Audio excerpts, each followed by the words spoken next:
and Facebook group business out of, because we want to make sure we keep a solid foundation. We want to make sure that people don't have to go looking for us and we move every time something happens, right? So going forward, after this week, it'll be the Foresight Business Academy.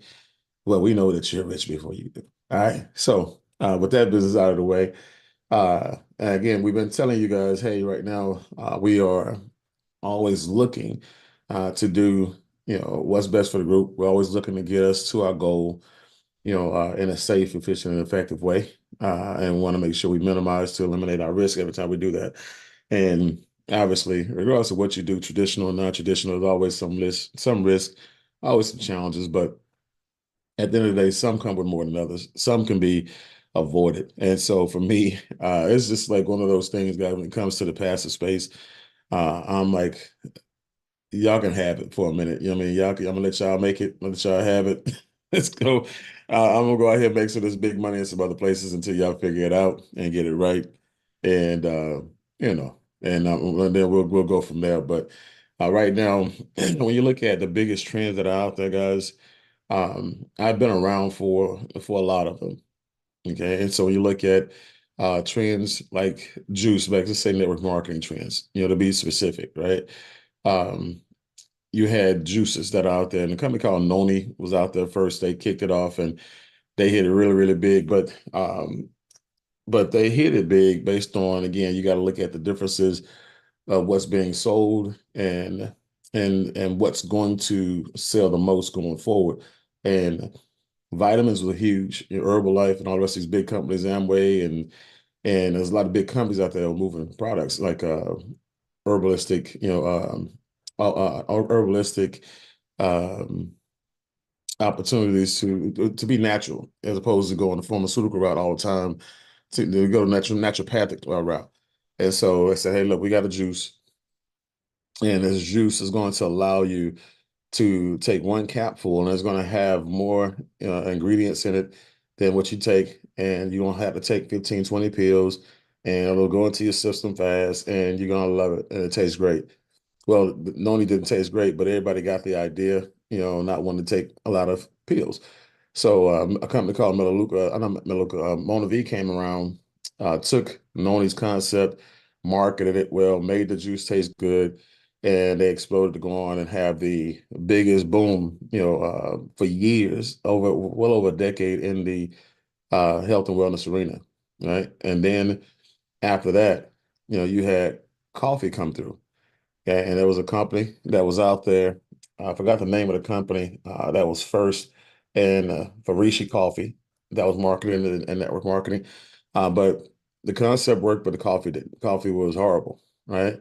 And when we got our hands on it, we were actually a part of the actual boom in the coffee industry because we said, hey, look, the juice, even though it goes right directly into your system, right? It's still not a habit that you have. It's still an extra cost that you have. And so you're gonna end up paying anywhere from $35 to $50 for that bottle extra. So why not have it in your coffee? All right. We made the coffee amazing. Um, we made the coffee amazing, basically. Made coffee affordable, kept it affordable for many years. It blew up and people still got the nutrition, but now they got it within their habit. It blew up, guys. Now you still have companies that are still putting healthy coffee in their comp plans right now and on their product line right now as we speak. And we started that boom. Right. And after that, guys, you have, the trade industry, companies like IML that kicked off and went ballistic when it came to the trading industry. And so they were at the forefront of it. They had a lot of leaders who know how to sell training and know how to sell stuff like signals, and they marketed it well, and it blew up. And the rest, they say, history. But again, that was a boom, right? And that was a time where I personally thought in two of those, or at least one industry, I said, you know what, I'm not going to be able to do it. I just don't believe in the industry myself personally. Um, and then the second time, and that was with coffee, before coffee. Second time, I was like, you know what? I think the industry is just dead, like network marketing. And every time I feel that way, something big happens, and it happens right in front of me, and it happens in a situation where I could have been a part of it, right? And so, right now, timing couldn't be no more perfect than what we're going to be looking at, real soon. Some of the leaders have already gotten the heads up, and they're going to be on a call with me today, at 1 o'clock p.m. Central Standard Time, and we're going to be addressing the new boom. And so you're talking about something that has huge profit margins, something that you don't actually have to build a team to get to 5 figures in your first 30 days, right? You're talking about looking at getting when I got to $50,000 a month in coffee, guys.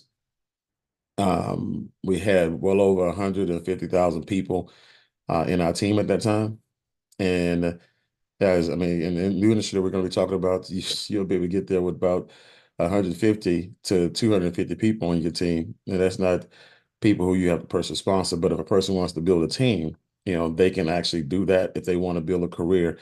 That's the cool part about it. They can do that because again, it's not network marketing. It's a direct sales company with network marketing wrapped around it, right? And so the benefits of network marketing to drive it. So, pretty cool with it. I'm excited about it. And so we'll just be crossing some I's, dotting some T's, and making sure it's the actual right company for us. And but I am excited. As you can see, me and my personality trait, it's hard for me not to say the company, the industry, and my wife has been working with me on that, on restraint. She said I'm too blue to keep a secret. So, at the end of the day, it is what it is. So, but y'all will be hearing from us, immediately. And I'm excited, guys, because anytime a person can turn around and say, you know what, I want to do this with you guys, and whether they do it full time or part time, and you can turn around and just get a couple of high ticket sales, and it's a wrap. You're making 10,000 or more in your first 30 days part time or full time. You can't beat that. One, two. That's what we need as a portfolio, a platform where people can come in and make some massive amounts of money and recoup some losses, okay, or even double down on creating capital to reinvest in different things. So that's what I'm excited about, the opportunity, because remember, the end result is what's most important. The end result is the most, it's not the vehicle, guys, as long as the vehicle is legal, ethical, and moral, and again, the people who you're doing business with has integrity. That's the most important thing, because that vehicle is going to create the result, which is, what you desire, which is what you want. Okay. Once you create that result, then you turn around and do what you like and what you please. Okay. And so, with that being said, guys, again, everything is changing right before your very eyes. And the next boom is high ticket options, high ticket sales, high ticket everything. You see people start off with master classes, and people say in this class, "Hey, look, I'll show you how to introduce yourself to people. I give you some of my cute tips here." Then you get the cute tips, and you get on one of their one of the Zoom calls, what have you, and all of a sudden they're gonna show you not just to have how to meet people. I'm gonna show you how to have conversations. I'm gonna show you how to rope them in and show them how to close them. And that class is $299, whatever. And then next thing you know, hey, we got a huge event. We got a summit coming up, and that summit is $3,500. And that summit is $5,000, or you can fly in, hotel, everything included for $10,000, and that's the big ticket. Okay, and so that's then it's a huge deal process all the way up to the big ticket sale. It's a continue to buy, and you buying your way up, right? And so they're helping you graduate up to the big ticket. You get a person to buy once, that's a great thing. You get a person to buy twice. Now y'all starting to have a relationship. And there's a lot of trust, belief, and everything else tied to it and associated with it. You buy a third time. Oh, now they're buying, trusting, loving, referring, and then they buy again. It's building. Now they're building with you, even if they're not building for you. They're your brand ambassadors. They're people who believe in you. They endorse you. They're walking, living, breathing billboards for you. Right. And so that's how sales go. So when you look at big ticket items, guys, there are a lot of big ticket things that are out there. I just gave you an example of it in the process. But again, that's where the big boom is, and things within that industry. You have the one that we're marrying the high ticket item to. is again the next greatest boom because it's a boom because the government is actually pushing it, and everybody's actually going to become a need. They're going to force it to become a need, and I want to make sure that we're ahead of that thing. So, with that being said, like I said, we warmed up a little bit, kind of gave y'all a little bit of a teaser, a little bit of an enticer, if you will, and want to make sure that we go ahead and get this thing kicked off because I know y'all got some good stuff y'all want to share from this week. And as always, let's see here. We're going to start with reflections. What did you get this week on anything and everything? What did you do? What kind of feedback you got? What did you know? What did you learn about yourself? And we'll go from there. So who wants to go first? Up to Carla. When I had to ask Carla. I knew you was gonna put your hand up. I just had to ask because I didn't want everybody to be like, "Hey, you always picking on Carla." No, Carla always picking on Carla. So good morning, Carla. Talk to me. What you got going on? Good morning. Please forgive me if my voice sounds kind of weird. I had some dental work earlier this week. Um, well, I revised my PS5 script to apply to a project that I have going on at work, and I've gotten a lot of positive response from the employers that I've talked with, some of which have registered for our upcoming um, internship fair. And I want to thank Mrs. Johnson and for role playing that with me last week, and also Marva for role playing that with me earlier in the week offline. So to fine tune that PS5 script. So that's one.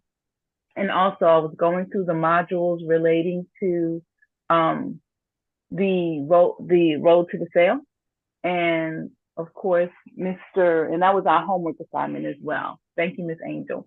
And the biggest thing is, following the steps in order, in order to be able to get the things that you want. So those are the two things I like to share. Thank you so much for allowing me to share this morning. All right, all right, all right. And think about this for a second. The PS5, again, we talk about, how versatile it is. You can apply that to anything, just like the rule of sales apply to anything. Okay. And for those of you who are here, guys, trust and believe that we're going to be here. We're not going anywhere. We got a lot of things going because even with the new projects coming up, it's going to be a situation where people are going to want to become better at it because again, the turnaround time, on profits is amazing. So you want to get to the sale, you want to get to the resolution as soon as possible, but it doesn't matter what it is. That PS5, you can use that PS5 as a foundation for a conversation in a sales transaction, appointment setting transaction, or anything, because it just works. You minimize the steps in that process, and you fine tune everything within that process to make sure you keep everybody that's involved in that conversation on purpose. And now you get a chance to lead them to a buying decision, right? Not you're not selling them anything. You're leading them to a buying decision because people love to be, love to be, pampered, nurtured, catered to, communicated with, but they also love to have somebody impose their will on them for the right reasons. Okay. And so you having a skill set or developing a skill set, showing people how to get to that end result, that's an admirable, situation to be in. Okay. And so they look up to people like that. That's why they buy from you. That's why they respect you. And that's why they do business with you. They respect you. Okay. And so, and doing things in order, that goes without saying, guys. That's, just do everything in order. Okay. That's why they call them steps. One goes first, two comes after, three comes after four. And those steps, again, you want to make sure you're taking steps. If you're not taking steps, you're hopping. And so that's not going to be, something that you can do long term. Think about it for a second. You have a person who's hopping around 24 days, 7 days a week. I've never seen anybody hop all day. I have a friend with one leg, and even he used crutches, right? So he's not hopping around all day. That's painful, right? And so not doing things by the steps, not doing things, ABC, one, two, three in order. That's painful because now, for a fact you're going to jack it up. For a fact you're going to have objections. For a fact you're not going to be able to keep everything in order. And so, guys, just the process, respect the process. All right. Thank you very much, Carla. Kendrick Philpart. Good morning, sir. Hello, everybody. Hello, great Saturday, everybody. Good morning. Good Um, morning. my reflections from this week came from the rally calls. Um, I'm actually at work right now, but I don't have my notes in front of me. But I'll talk about the most recent thing, which was Friday with Eddie. Mm-hmm. Um, I know I remember him speaking on the subject of just being in the right mood and remembering that if an injection continues to come up, that we're the cause for it. And you have to take the accountability and say, what am I doing to cause this objection? And he went back over that. And it just sticks with me. Just the like I said, the accountability part and just the self-reflection to see, what are we doing? Because a lot of the objections that we get, it's only really a handful of just solid, true objections. And we just got to know that sometimes our own beliefs and our own internal beliefs and things sometimes can reflect over towards the customer. So that's what I remember and focused on for this week, just the self-reflection of seeing what am I causing during the sales process, like for objections to be commonly repeated. So Mm-hmm. what about Okay. you? So now think about this for a second. When you look at the first thing you said, and the first thing you said, it was basically being in the right mood. And, emotions transfer. You know what I mean? Like literally, if you sitting there, Kendrick, as a man, you sit there, you see, let's say if a man is married, he see his wife crying. That's a transference of emotion. And you can't help but feel bad for her. You know what I'm saying? To the point to where you may even almost cry, you know. But if you do something, you hand your wife something, or you hand your girlfriend something, or you hand somebody who you love something, and you know they wasn't expecting it, and you see the elation and the joy, you know what I'm saying? And so you see how you smile when I said that. So remember, it was like the first time it was a grin, it's like, yeah, like, but the second time it was a big smile. See, I ain't give you nothing, and you smiling. You know what I'm saying? Because I'm talking about happiness, I'm talking about joy. I'm painting a picture for you, and it hits you. You made the point right there just by smiling. So it's like you got to know that whatever you're going through, leave it at the door, or get rid of it before the Zoom, or get rid of it before you pick up the phone. It's not that person's fault you're going through some things. Yeah, it's not. And you say, well, I don't tell my business, no, but you're telling your mood. You're letting people know you're having a horrible day or a horrible life. You know what I'm saying? Right. There's some things going on in your life that they have nothing to do for, that they're getting punished for. Right. And so when you're going through some things and you're about to sell a person something, or you're trying to offer somebody something, and that's something that they really need, but your emotions are getting in the way, now you're costing that person the opportunity to have what you have, to help them. They can't get the help because you haven't gotten the help. And so that mood is a huge deal. We have to come to that. It's lights, cameras, and actions. Talk to yourself. Get your affirmations together. If you're having a bad day, get in the right spirit, get in the right frame of mind. And turn that frown upside down. Start smiling. Start laughing. Whatever. Find you a joke. Find you a like they have like these reels, comedic reels. They have short story reels. Like you have comedians that have a 5-minute segment or a 10-minute segment or whatever, and find something that you love and listen to it, right? And it's the same thing about, because it's going to put a smile on your face, it's going to make you laugh, and then boom, transference, right? And so it's the same thing about music. When you get ready to do a presentation, you get ready to have a conversation with somebody for 30 minutes, let's say 20 minutes, 25 minutes, 30 minutes, it don't matter, around about that time frame. You want to listen to like your favorite song, the one that gets you hyped, one gets you motivated, one gets you up. And it don't matter if it's T.I., T-Pain, Lil Wayne, don't matter, what I'm saying, if it's Beyonce, it don't matter. My wife, she listens to what's my good name? She'll kill me if she know I can. Uh, let's see right here. Mary J. Blige. Yeah. So Mary J. Blige. She listens to Mary J. Blige, one song from Mary J. Blige, and that's a wrap. You know what I'm saying? Look at Terica. Terica, that's a friend right there, boy. Terica done typed it in there already. So yeah. So, but Mary J. Blige, you know what I'm saying? So she listens to Mary J. Blige. Boom. My old mentor used to listen to Jackin' for Beats by Ice Cube. And for me, I have a couple depending on depending on the level of impact I have to make. I have different songs that'll take me there, and I know exactly, which one it is. Right? And so I prescribe myself, with music before I get on a call. And so that transference of energy is extremely important because this is the thing, it also breaks up all the stuff that you have in your frontal lobe up here that you're thinking about, that you're trying to figure out, how am I going to lay this out? What am I going to say? How I'm going to say it? What I'm going to say first? What I'm going to say next? Well, you've been through that stuff so much, right? That you really know it. It's already in place, right? But it's right here, so everything looks jumbled up, and it feels like you're confused. It'll give you a confused feeling. So if you listen to that song or you listen to that comedian, right before your call, right before you do your thing, well, guess what? It's not here. All that stuff. It gets all that stuff out the way. It backs everything up, puts everything in its proper place. And now when you start talking about what you're going to be talking about, it comes out. It flows out, right? And so again, that mindset, that mentality, the emotions are very, very crucial. Get your mind right, get your heart right.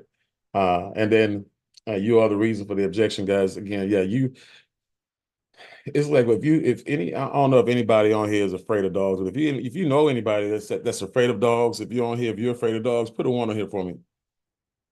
If you're afraid of dogs or you know somebody that's afraid of dogs, put a one in here for me. All right.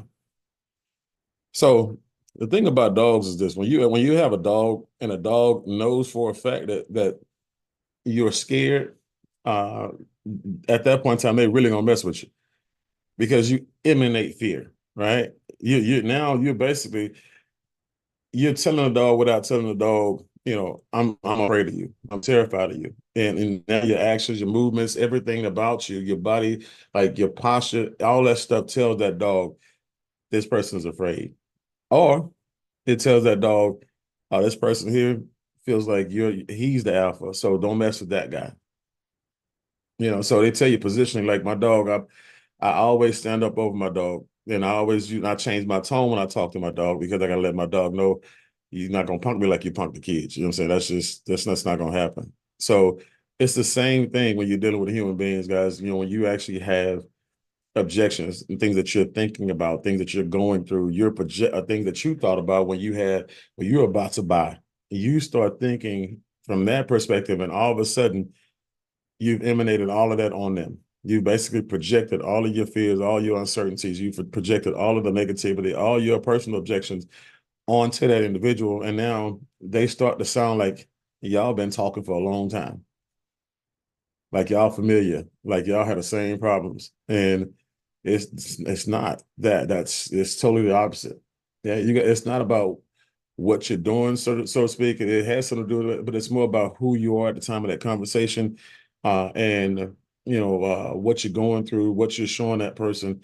That's what it's about. That you really have to be conscious of. Make sure you don't introduce the objections because people verbally introduce objections, and then people again indirectly through body language and conversation and context clues interject objections. So those things we got to make sure, guys, regardless of what we do, make sure that we are staying well aware of that. So I appreciate you, Kendrick. Good stuff. Miss Marva, what's going on? Good morning, family. I'm at work. It's about to get busy, but I just wanted to say real quick, thank you for letting me speak this morning. And so Brandon on the 7th talked about no can mean they don't see the value at the time that you're pitching your sale or your product or your opinion, your offering. Okay. So then Eddie said yesterday, when people say they have a budget, sometimes that's just an objection that will let you know that they're not seeing the value as well.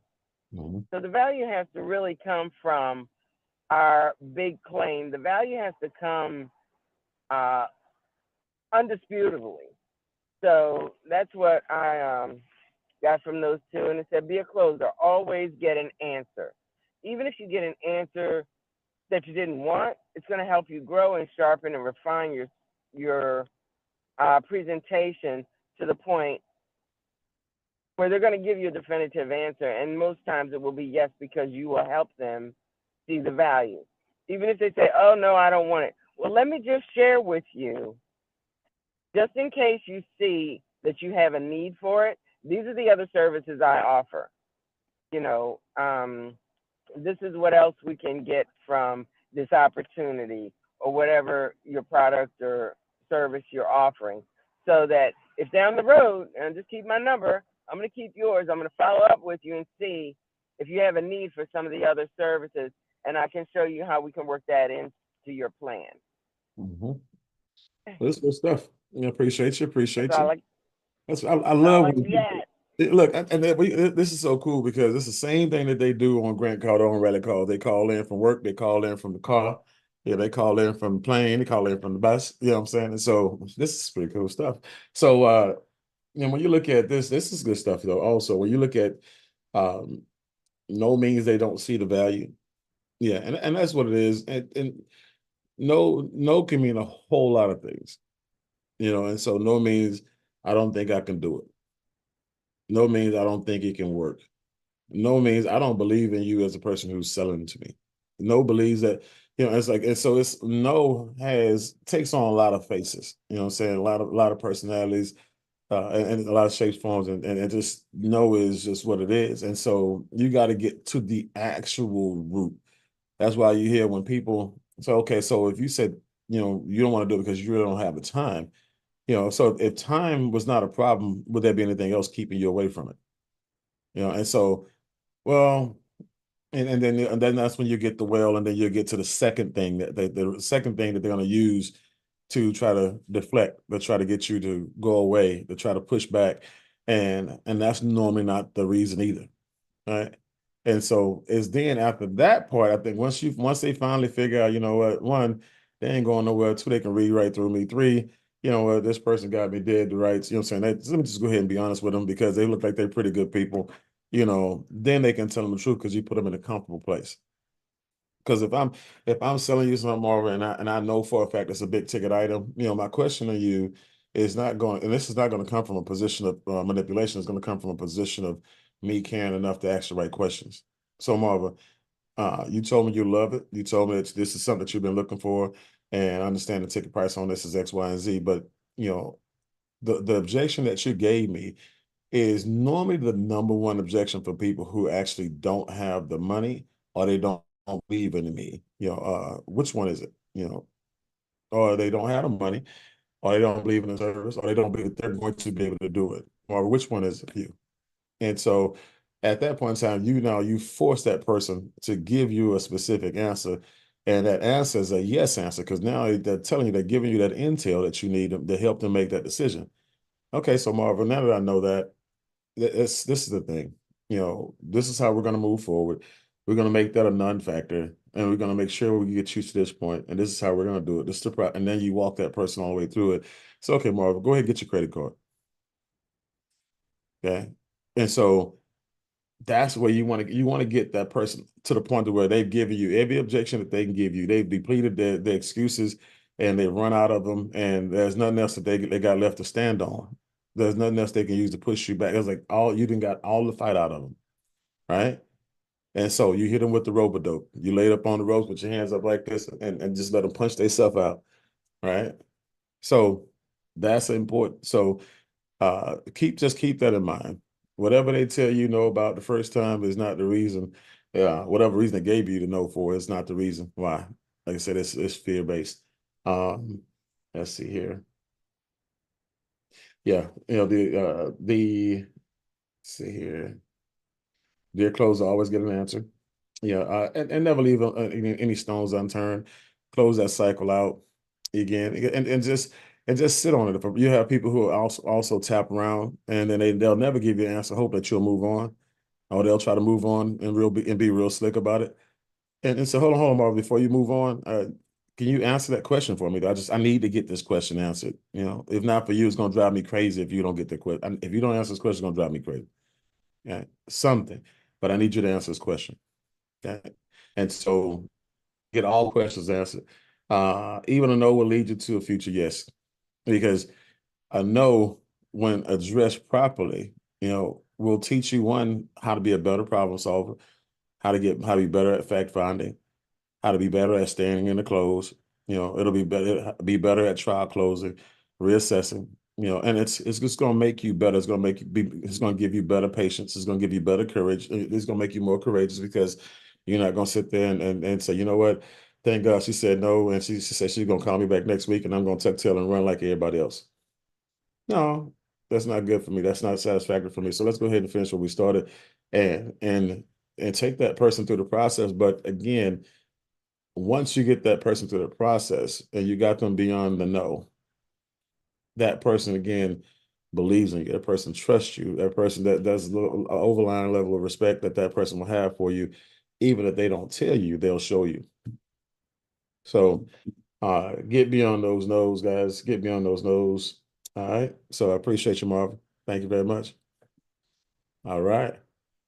Let's see here. Laura Johnson, what's going on? Good morning. Good morning. Good morning. Great morning. Great morning.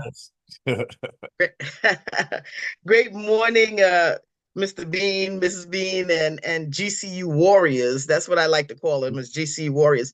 You know, I remember we had a participant that used to say, well, Saturday is like the best day of the week. And then we had another participant that said, this is the best day of my life, you know? So, you know, today is the best day of my life. So, you know, I can't imagine why people would not want to be on this platform, on the Zoom platform, because you get to really participate with you, Mr. Bean, and learn from all these great warriors that are participating in this process. So for me this week, I'm glad that I get to be the one to say it was the billionaire mindset call for me this week. Okay. You know, I felt, first of all, that you just took us to another level. Okay. You had always taught us at a very high level, but I just felt a new energy, a new power in this past week's education. So from that, there were two things that really got to me. Number one was stand on your vision, stand on your vision. And you taught it from the perspective of, you know, even people that you love are advising you based on what's best for them and not what's best for you. And that is so true. But what I also thought is that standing on your vision is like a magnet to take you to your goals. Okay. If you have a vision that you really desire for yourself, then it's going to be what helps you get through all the trials and tribulations and the tests and the ups and downs that we're going to experience in life. So, you know, we have to be connected to our vision, and it's what's going to take us through. And you and Mrs. Bean have always been an example of just that, you know, standing on your vision no matter what has happened. And so you know, that's one of the reasons why I'm always going to be here, because there's no other place to be where you can get this type of infusion of positive energy to be able to help you get to your personal goals. And then the second thing on the billionaire mindset call was the wealth formula. The wealth formula. And what struck me the most in the wealth formula is that the first quality that you spoke of was humility. Humility. You have to be able to receive. And if your ego is all in the way, you can't receive. You know, we don't know everything that we need to know to get to where we want to go. And because we don't, we have to be open to receive. Yeah. And so humility being the first thing in the wealth formula. And then, of course, the willingness to do what is required. Not what you want, not what feels good, but what is required. So, I mean, this week was loaded. So many different things, and everybody touches on everything as we move along. Like Carla, she thanked me for role playing with her, but Big Brother Dave said you can't get hurt in role play. He said you can't get hurt in role play. You have to always role play so that you can get things done. And then so that's it. I mean, I got lots, but take the whole hour. Well, that's some good stuff. As a matter of fact, because you are one of our tenure people. If you got one more, if it was one more nugget, what would it be? If you got one more, what would it be? I think it would be yesterday, one of the participants in the rally call asked Eddie what he did personally to create his success. Mm-hmm. And so Eddie spoke about intention. He always had the intention to be successful. And he said, intention is greater than method. Intention is greater than method. And then he spoke about his schedule, what he does to go along with the intention, taking cold showers and getting up at 4 o'clock in the morning and exercising. But it's just the fact that he intended to be successful. So that goes along with Big Brother Dave said, be, do, and have. So be, you have to be it first, do it second, and then you get the results. You have it. And so Eddie was demonstrating that. His intention was being it. All the activities he did was doing it. And now he has the results. So that would be my. Okay. So that's all I'm going to pull one. Give me one more punch. Let me get it. Push. That's some good stuff. See, and you look at, and we'll start from we'll go backwards on this one. So when you look at, Big Brother David talked about you can't get hurt in role play. But you can hurt your game. You can hurt your skill set by not doing it every day, even if you're doing it alone. You got to be able to stay in repetition. You got to be able to stay. It's just no different than Spanish. There's a reason why, in Spanish, when you study Spanish on Duolingo, you have streaks. And if you miss a day, you get gigged and then you have to start all over again, unless you buy streak freezes and cheat. But again, the more and more you actually do that, the cool part about it is it's like the cheat code on that, the freeze, like the streak freeze. It says, you know what, you did wrong. It pops you on the wrist, but so you know what, don't worry about it. We're gonna forgive you, and it makes it easier for you to fail, so you don't fail as much. You know what I mean? So they didn't take it all away. You had to start all over again because you got a streak freeze. So man, I messed up. I don't want to get no more streak freezes. I don't want to use no more of my streak freezes. So now instead of you actually missing a day every 5 days, you miss a day every 15 days, every 20 days, or you miss a day in every 2 months or 3 months, or you miss a day every 6 months. It starts and that to the point where you don't miss a day for a year, or you don't miss a day for 2 years, and so. But that's the thing about role playing. It's the one thing that you could do to forgive yourself and get better. So you know what? I'm gonna intentionally be better than I was yesterday because I'm gonna go ahead and make sure I do my role plays today. I'm gonna make sure I learn from what happened. I'm gonna reflect from what happened, and that's how it can help you if you don't. Because when you don't role play, the more days you skip, the worse your skill set gets. Also your belief level, tends to sink. And the first time you get on the phone with somebody who you have to talk to, that skill set is not there. So now your confidence is shaken. Everything is messed up because you didn't do, what you intended on doing. Because like I said, even with the intention, the road to hell is paved on good intentions, right? And so when you reinforce your intentions though with certain fail safes, right? Like certain actions, you know what I'm saying? And certain fail safes, guys, like he said, like he get up at 4 o'clock in the morning, he takes cold showers. He got all of those things are reinforcements. All those things are, accountability partners. All those things are, things that he's put in place to protect himself from himself. And so that's the thing that it's one thing. So, I need to learn how I need to lose some weight. And I'm gonna go ahead and buy this membership. You bought that membership with good intention in January. Okay. But again, because you didn't have any reinforcements, you already stopped going to the gym and it's February.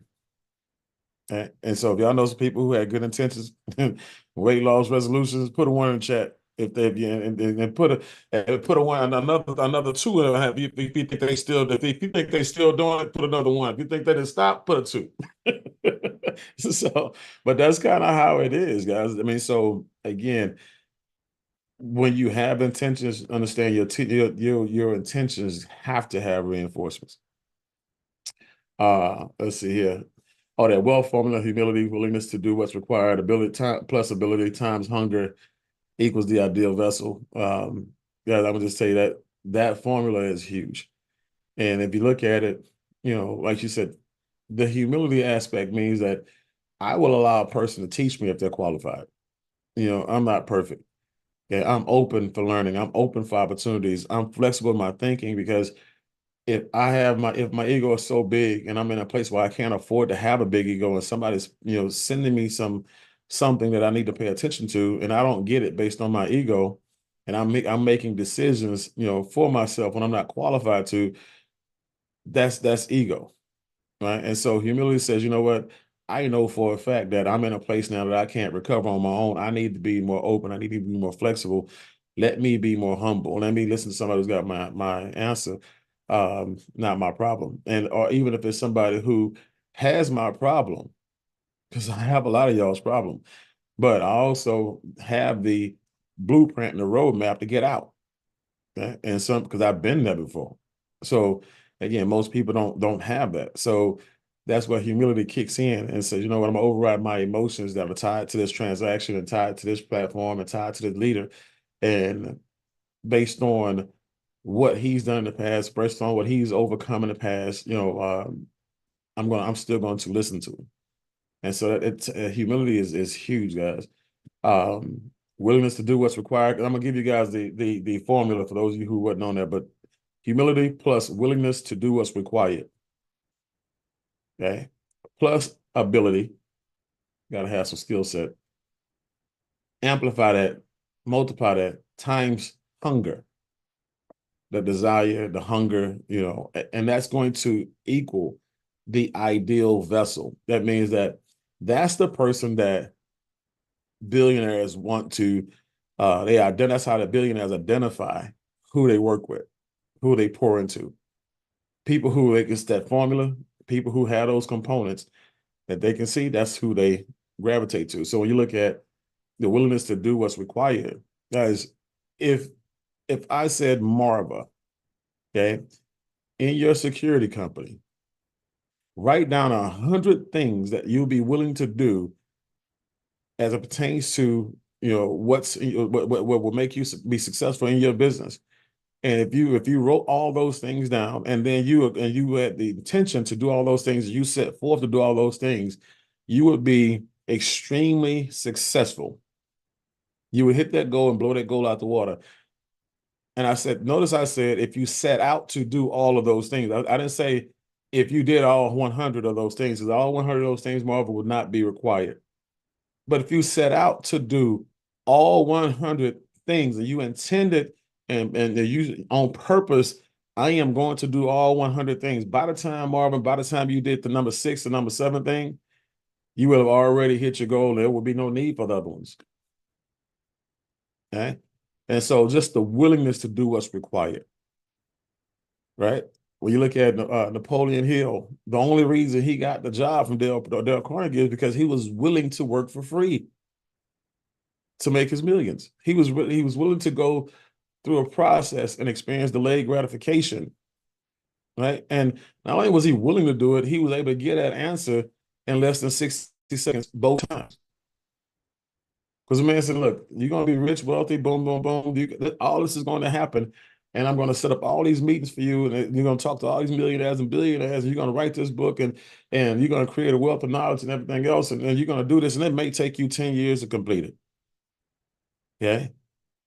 But I'm not going to pay you to do it because the amount of who you will become and the things that you'll learn and the way you will evolve over that time, getting this information, processing this information, packaging this information, and then repurposing it and then teaching it to people, you will become a millionaire or a billionaire by default. So I'm not going to pay you, because if I pay you, right, that's going to put you in a position where, because there's compensation, you'll get soft. Because there's compensation, you won't put your all into this project.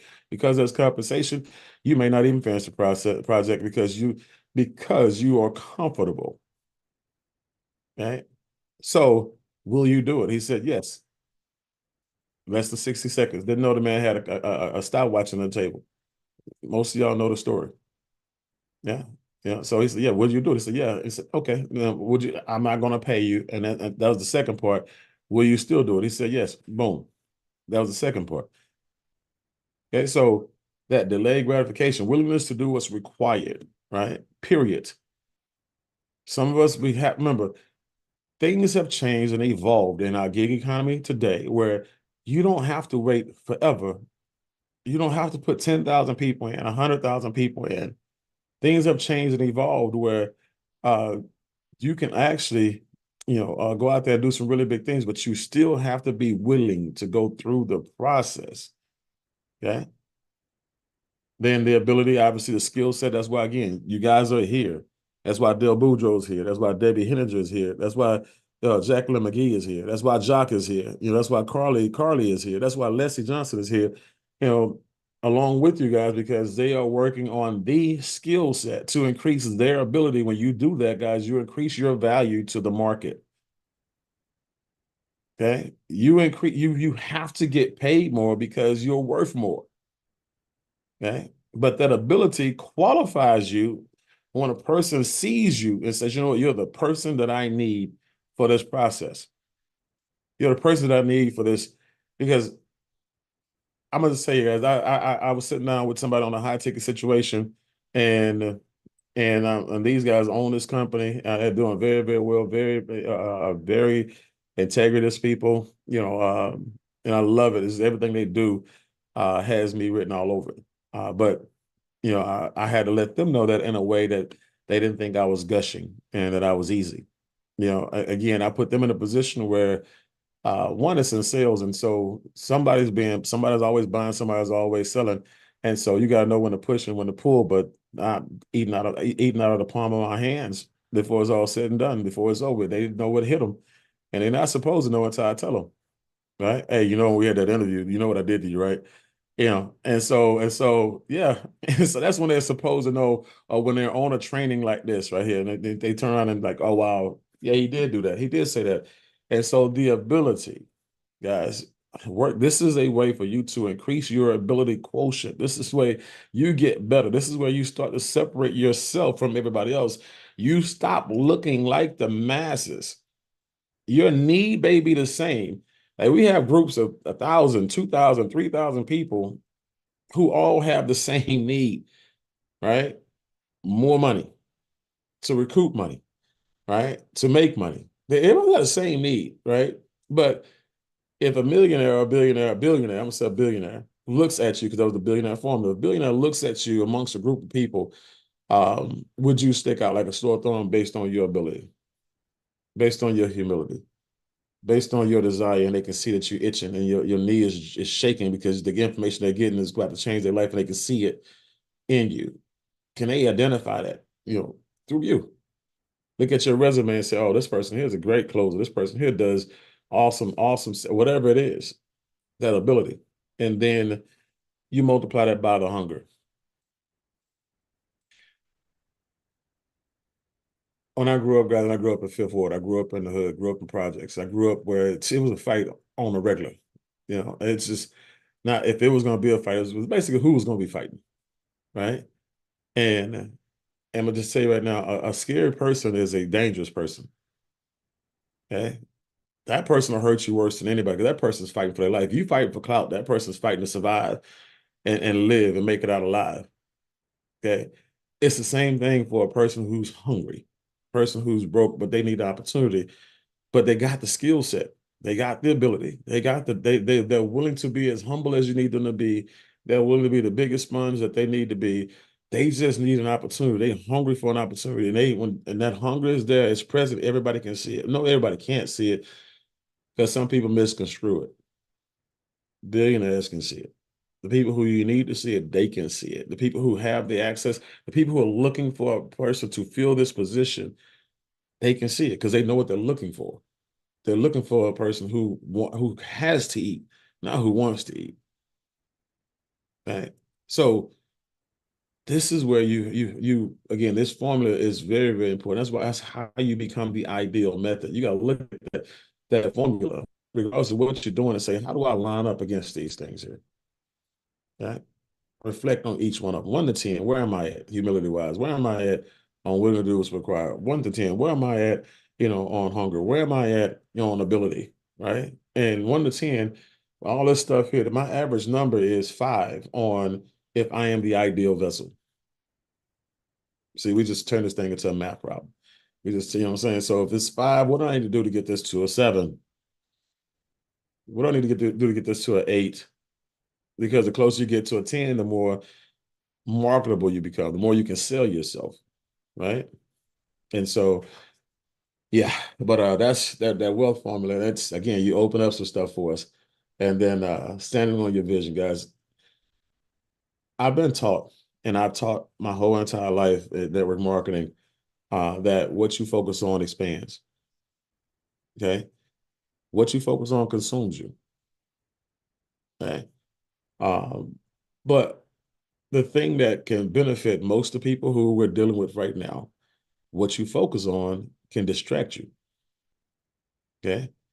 And I don't know who it was the other day said, hey, look, this is a healthy distraction. What you're doing is a healthy distraction. What you're doing, we're needing Laura. It was Laura.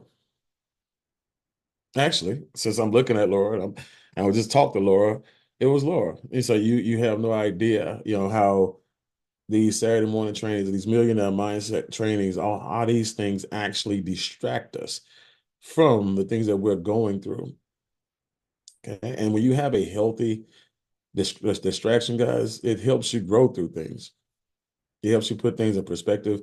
But you when you're focusing on something other than what it is, everything else that you could be focusing on, that you need to be distracted from, that stuff shrinks and disappears, or it shrinks so small to where you don't see it until you have to. Okay. And so that's important. So stand on your vision, guys. So if you got a vision, stand on it. And all the irrelevant stuff, all the things that distract you, from a negative perspective, it'll start to consume, space, and it'll start to take up a form of its own, where it'll take, all your current, time, all your current focus and everything else that you have, and it'll put it on that one thing.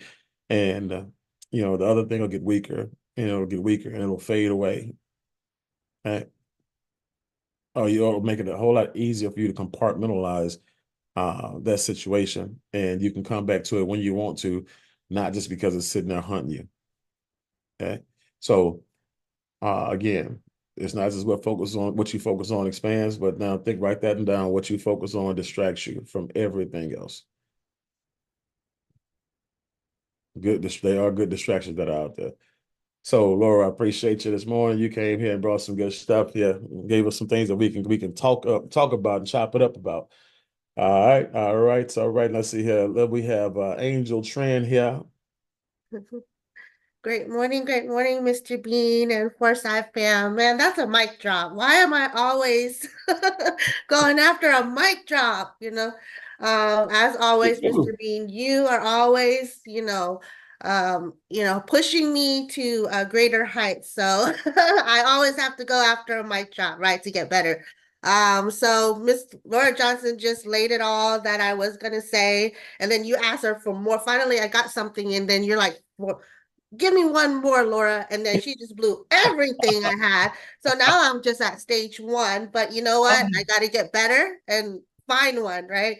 And the one thing that I saw this week, she is, for me, like you said, the vision, and just like Dave said, like be, do, and have. And then you had your millionaire mindset on all of that, right? That was the message I got. And then you like laid it all on the Millionaire Mindset call for that. And so for me, it's reflecting on on every single thing, right? And I noticed that it's not about the information or like Eddie said, the intention, right? Intention to success. Same thing. If you are on these mindset calls, are you on these crash camp calls? What is your intention on the calls, right? Because that makes a difference with the intention. Are you just there to listen? Are you just, or are you there intentionally to find and reflect on something that's going to change the direction you're going, right? Even if it's a little tiny tune or a lot, right? And that's the thing that we don't do. Do we reflect? Do we grade ourselves after each and every single self-development thing that we do, read or listen to? And I think that's what actually makes two people who are starting at the same race, one is going to outpace the other one because the other one's just going to run real fast, listen to all the audios, go all the way to the end of the book and say, I win. I finished the whole book. And the other one is going to sit there and go through each chapter 3 times, right? And then go in there and say, okay, what can I change of what I'm doing right now after every single chapter? And by the end of the race, the other guy's like, I won.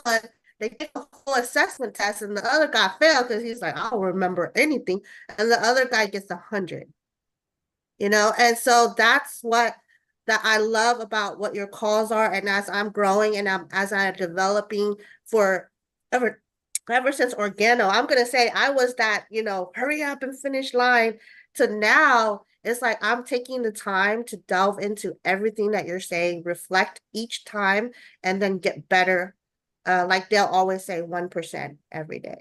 And so it's been a massive change for my life. I can't speak on anyone else, but it's changed me to the point where I feel like just throw it at me. I can do it. And I've never been that type of person, and that, Mr. B. So thank you so much for allowing me to share today. You got some stuff in there. Like I said, you already, I mean, you like my Grant Cardone ninja, so you always come up with something to say. So it's all good. Right. So, so like I said, when you look at the calls, and you touched on the calls, why are you here? The purpose. You have people who are on the calls just because they don't want to disappoint Laura Johnson. Oh man, Miss Laura, if she don't see me on the call, and the whole team gonna be on the call, I ain't gonna be, man, she gonna think it'd be some kind of way, right? Instead of being on there getting the information. And you got people be on calls washing dishes, you got people, this is $1 million information, just doing all kind of different stuff, not on purpose, right? And it's fine. You might be in a season of just, seeding. And it's just right now, we just dropping nuggets around you and hoping something hits and sticks. And then all of a sudden, because you walking a dog on the call and you heard something that hits you in your spirit, and all of a sudden, next week, you're paying attention, you're sitting down in front of your computer, nobody has to remind you, you got your camera on, and it's like now you're in your season, you're in your moment. But even when you're not feeling it, and even when you don't feel like it, show up, guys, as an expert. Show up show up as a professional. Okay. If you're going to be on the call, I'd rather you be on the call than not be on the call. But again, being on purpose while you're on the call, be a professional while you're on the call, right? And be prepared, while you're on the call. And that puts you in a really good situation, guys. Remember, your behavior determines, your ending point, right? And so if you have people who are criminals who behave like extremely wealthy people, they study wealthy people, and when they get in the room with wealthy people, you can't know the difference because they've studied them so well, how they walk, how they talk, and they mimic them, and they were on purpose. Okay, they wasn't just in the room with them having cocktails, trying to build a relationship, and so they can dupe them one day. No, the person who they were going to dupe never knew that person existed until that person wanted them to. It's like It's like you see all these books, all these like Kevin Hart has a movie out called Lift, and probably one of his best movies, if not the best movie he's ever made. Uh, and it's got some spy stuff in there. It's got some stuff in there where they case in the joint, and they the best of what they do. They don't just steal. They steal to embarrass. They steal to break records. They steal. But the thing with it is, it's the thought and the purpose and all the attention to details and the backup plans and everything that they have in that thing. They are professionals, to the word, right? And nobody knows what's going on except for them. And you don't know, like I said, even you in a movie, you don't really know what's going on. You think you do, but you really don't. You've seen enough movies to guess it. And sometimes you might get it right, but they not guessing. They professionals, right? If you guess it and get it right, and they got it right on purpose, again, both y'all get to the finish line, but you were the one nervous getting there. They wasn't. A purposeful a person is never nervous. That person is they are living in expectation, right? Like, it's not intention, it's expectations. I expect to win. I expect to get out of this situation. That's why you again, you have to have people around you to reinforce that, to reinforce your position emotionally and mentally. Like, accountability partners are so crucial. It can be your spouse, it can be a friend, it can be a colleague, and you need them. And if you don't have them, go find them and go create them, because when you have an accountability partner and something wrong goes, and this again, it's not if, it's when. If you live a life, something's going to go wrong. Something's going to happen. Something's going to happen. And when it does, you may not be strong enough to get through it by yourself. And if you have somebody to come through and encourage you and say, "Oh, don't worry about it. We've been through this before. Don't worry about it. You're stronger than this situation. Don't worry about it. I've seen other people beat it, and you. You don't know what that means, to have an accountability partner that you can rely on just to be there for you. That's the thing. I don't need you, like my wife. I don't need you to do anything in the business. I just need you to rub my feet, rub my back, and tell me it's gonna be all right. That's it. Because I'm gonna have some bad days, and I had bad days on the way to our millions, and on the way to having a ton of money and building all these things that we built out, and uh, and when those things come tumbling down, she's the same person that was there rubbing my feet, rubbing my back, telling me, "Baby, it's gonna be all right. You can get this. You're bigger than this. You're different than you were when you got through it the first time." Okay? And so, who's in your corner? Who's your partner, your accountability partner, right? Who's the one person you can trust to be there and rely on to be there? When you tell them what's going on, they got something positive to say. They have some encouragement and with a foundation to really give you some really good solid feedback. And so that's important. So again, you said reflect and grade. Again, a lot of people don't reflect because there's a moment of honesty that comes with it, and most people can't deal with the honesty that's attached to it. Okay, and so for me, and I noticed, on a lot of levels and a lot of different things, and so reflecting again, that puts you in a position where it's like, okay, you have to now become aware, that there's a problem, and then now when you reflect it and identify that there's a problem, you have to accept that you're the reason why that problem exists, based on the decision that you made, based on the choice that you made, whatever it is. And then now you have to recondition it.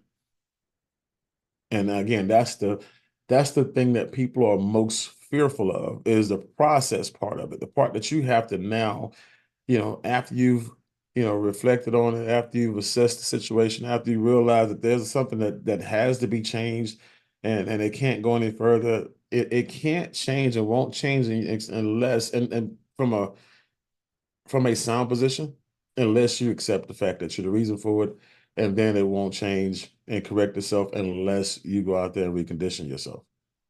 Take yourself through that process. Okay. So that's crucial. And so the last thing here, racing against yourself, guys.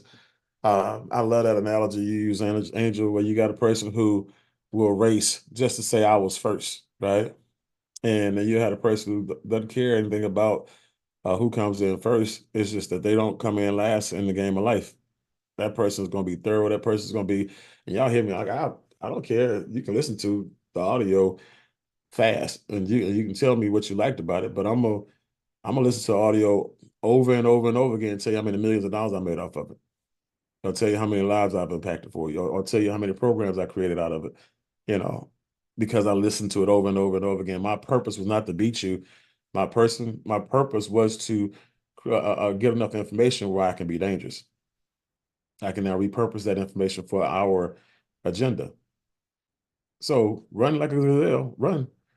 Because even in the coffee company, we were in coffee, you had people who would go and they would run. Their only idea and ideology was network marketing, build it, dual team, big checks every week. Let's go. And they killed it. And they were running, they were recruiting everybody at our peak, A good friend of mine, Chris Oliver, who was there, he was one of the diamonds, in the company as well. Chris that week made about 75 grand in the dual team. Okay. In the dual team that week, I made $15,000. But in the residual aspect of it, I made $52,000. Okay. So that was $67,000 of total income. And he out earned me, total. Like I think that whole month he probably made about 80 grand that month with the residuals, well, about 75 grand with residuals and dual team bonuses, new packages. And I was like, dude, that's 70 something on the dual team is amazing. He said, bro, but I trade the 70 something for that 52 because that 52 gonna be there next month. The 70 something ain't gonna be here because all these packs are promotions. And he helped me because I knew, and I built it that way for a reason. I built it for stability. I built because I'm not that type of person. When I get into a company, I don't get into the company to get out. I don't get into a company and make friends with everybody's team members. So when I go to my next deal, I can take all your people with me. That's what they do. They already come in with an exit strategy. And the exit strategy is not for them, it's for your people. So I'm gonna build. And when it's run out, which I expect it to run out, which they expect something to happen, go wrong, then they're going to the next company, but they're going with your people. All right. So with me, again, while everybody's trying to recruit the most, my job is to develop the most. My job is to reinforce people's position, make everybody profitable. I don't need everybody to be the top earner in the group. I just need a lot of people who earn, right? And so that's for me. I'm not racing against you. I'm literally, racing against me. You put myself in a position where we built something solid. And for years, guys, again, up until this point, it's not a lot of people who were still in that company for good reason. When they left, they were able to leave and without leaving anything significant behind residually because they never built a residual income business. They built a recruiting business. Okay. And so there's nothing wrong with either, but I'm just giving you guys, again, you can run and recruit. There's nothing wrong with that. But when you go through a process and you're running while you're growing through the process, uh, that puts you in a position for stability, security, because it really does put you there. When you leave that, you can go do it again over here. Right? You can go do it again over here. You can go do it again over here. And now it's a skill set. Now it's an ability that you have that you can market, you can sell, you can command a high dollar for. Because I'm talking to people, like I said, look, that own companies yesterday. And when I'm talking to them, I'm talking to them from a position of, at some point in time, I would like to have ownership in something. How big y'all want to be? And they gave me this 100X number. And I said, okay, so it's safe to say that y'all don't have the capacity to get there right now, based on the people you have on board, but you plan on putting those people in place at some point, right? Yeah. Okay, well, great. So if I service those needs and I build some things up, it will be easier for me and for you guys for us to have some internal elevation and have some ownership and some partnership and collaborations into the situation, right? Yeah. You know what? Yeah. Yeah. So now I'm leading them, right? And so, now, and then what if I bring this to the table? Oh, well, you know what? We never had that before. We never had a person even introduce us to that before. Okay.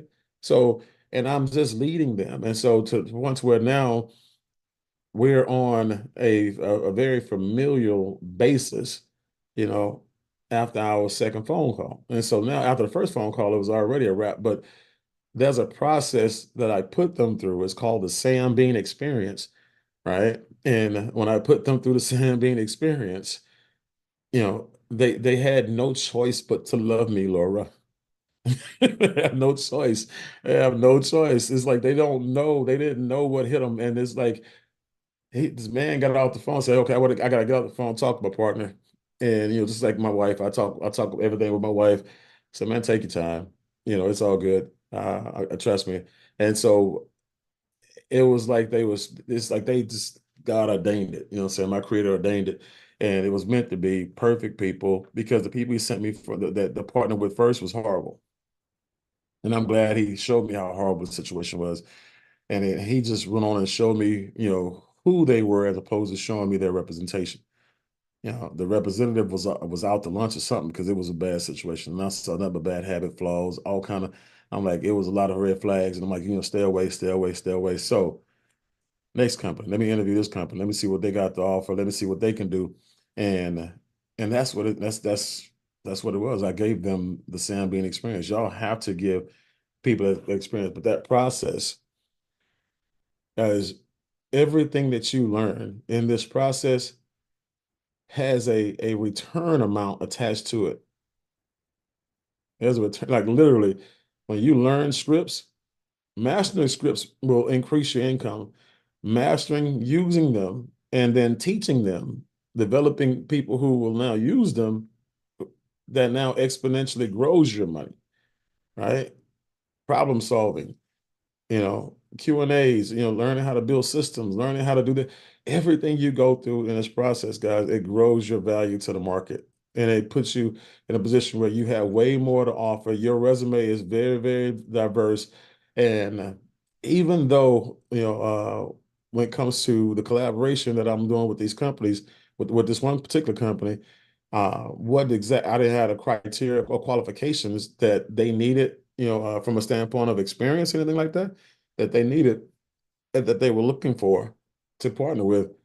It was all my other, experiences that overshadowed what they were looking for. I brought more to the table than what they were asking for. And so, yeah, you have to look at me in a different light because there's some things that I know that you don't know. I'm letting you know that. There's some things that you know that I know, and you can see that as well. That's also, I gave you an opportunity to see us growing together with me bringing extreme value to the table as partners and collaborators one day. And that's, again, guys, just it'll come. I promise you, it'll come. The more and more you go out there and take care of yourself, the more and more you increase your abilities, more and more you develop a resume, the more and more you do these things, the better and better you'll be. Guaranteed. It has to happen that way. So for me, it's the process over speed. Yeah, speed thrills, but speed also kills. Speed kills the seed of you, that growth in you. It really does. Because if you're always going fast, you never learn anything. Right? Not on the level that you're supposed to. It's okay to go fast, but but you can't go fast without. Remember, you go fastest when you reflect. You go fastest when you get to the end, that final destination faster when you grow through the process. If you got the Indianapolis 500 or whatever, however many laps they ride around that thing, if you just go fast, right, without reading them dials, and you blow your engine, or you not looking at the tread on the tires, whatever, or you're not feeling it, or you're not paying attention to all the signs, you break down, and then they have to fix what's the problem is, and then you get back on the road, which means that by the time you get back on the road, you're behind everybody. Okay, but if you're growing through a process, you're learning it, guys. When everybody else is just going fast, they're not paying attention to what's going on. They're losing, and you're catching up, and you're winning. Because while everybody else is still getting ready to jump to the next platform, past the platform, going fast, I need to find something for my people. I need to find something for me. I need to find something to take this being for somebody else, take it to them, whatever. While they're going fast, I did a pit stop, right? And I reflected, okay, so we're not gonna win this race if we keep going down this road. It says, right now the thing says we're on E. We have 18 miles left worth of gas, right? And some of y'all, you know for a fact that when you see that red on that on that gas, especially ladies, when y'all see, because y'all ain't built to push no cars out the road.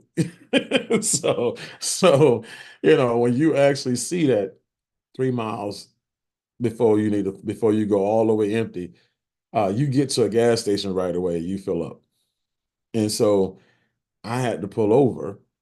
I had to reflect and look at this process and figure out what can we do as a team that we can go out here and make a lot of money on, and we can go out here and get back in the race and not just catch up, but we can actually still win.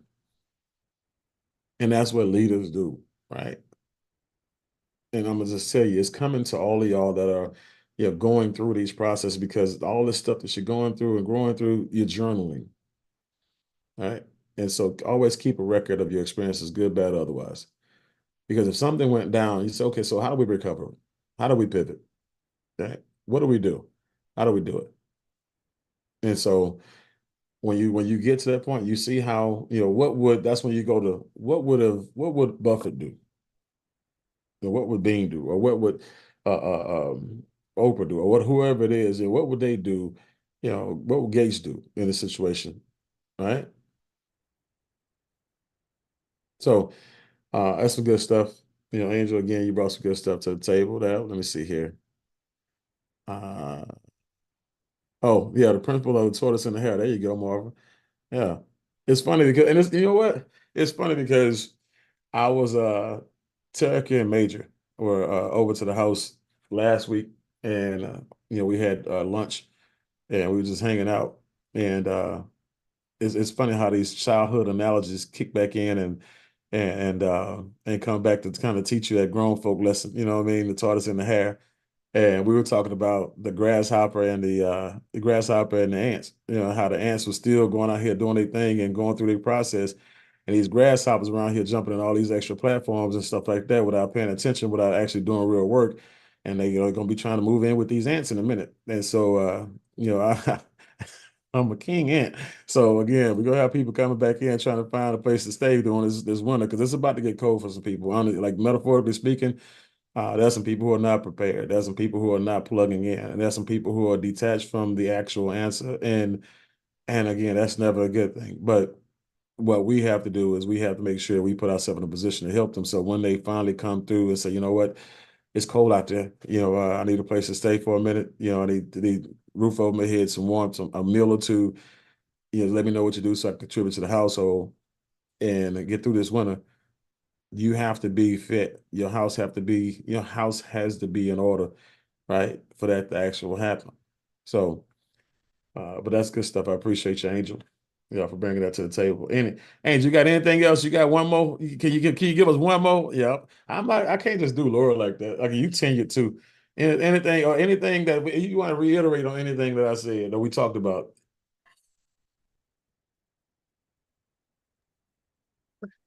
Wow, I'm being stressed today, guys. Yeah. See? No, I love it. Y'all gonna have Angel looking at everybody Monday through Friday on replay. They're gonna miss something. They're gonna leave us to talk about. Oh my goodness, it's mean. You have I mean, this Saturday morning, thank you. And for those who celebrated, happy Lunar New Year's. I mean, I'm getting my nuggets and my blessings in today for the first day of Lunar New Year. So I thank you, Mr. Bean, and I appreciate you stretching me on this day. So that means the whole year I'm gonna be stretched. There you go. And with blessings. So everything that you said, I mean, to touch base on it, like it's just been that kind of where that circle of life, and what you've taught us has always, like you said, like the story of like the ant, the grasshopper, the ant, and then the hare, like everything that you've taught us, like we're always seeing that in everything you do. Like even when I started GCU and it's a brand new program and I'm going through it, I'm like, Mr. Bean taught us that already, So everything that you've done, you've made it so that and that's the difference too, right? Like a lot of times, like, and I've been there with other leaders. So when life was, blessed me with knowing the bad before getting the good, right? So that I can appreciate the good. And so I've been with those leaders that you talked about that are massive recruiters or 90-day, whatever it is, and they get to that thing, but it wasn't ever sustainable, right? It wasn't that solid foundation that you and Mrs. Bean built, right? And so I didn't know, and I'm just going to share that story since I get the platform, but I didn't know because in the company that we were, and I'm going to share this, in the company that we were in, right? You and Mrs. Bean were like way up there, and I'm like way down there, way past the nosebleeds, right? Down there.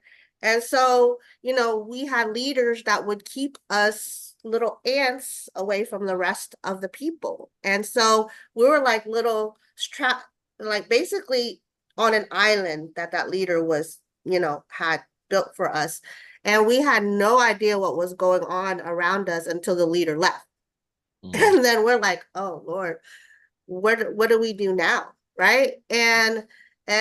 But that's what life does. And I love that because and I just wrote from what you said. So when you said about being hungry earlier, I was like, you better be hungry. I wrote down, you better be hungry now or life will make you hungry. Which one would you rather be? Right? Because that's when life made me hungry. I wasn't hungry while the leader was there, but now I'm like, we're hungry, we're trapped on an island, what do we do? Right? And luckily, I was able to get on your calls, right? I found my way on your calls on Saturday mornings. I still have the alarm set on it and it rings every 8:30 right here today at 9:30 a.m. Right? And it rings. And that's a reminder of how I started my journey with Mr. and Mrs. Bean before they even knew I started my journey with them. I would get on these calls and the type of trainings that they were giving at that time, I've never had in my life. Remember, I'm with a leader that was making oodles and oodles of money and teaching us a lot, but they didn't develop us at all. They just taught us to do what they were doing.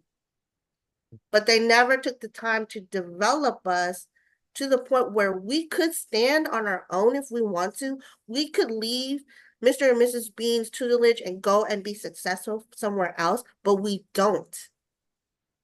Right? We don't. We don't because we're blessed. The more they grow, the more we grow with them. Right? And so that when I the very first time Sean and I met Mr. Bean, and I don't know if you recall, but we were at one of those like top producers, events, and Sean was like, oh my God, Mr. Bean's over there. And I was like, hey, go give him a Supreme, right? He loves Supreme. And go give it to him. We have a Supreme, go give it to him. And he's like, oh, okay. And so I'm pretty sure Mr. Bean's like, who is this guy and how does he know that I like Supreme?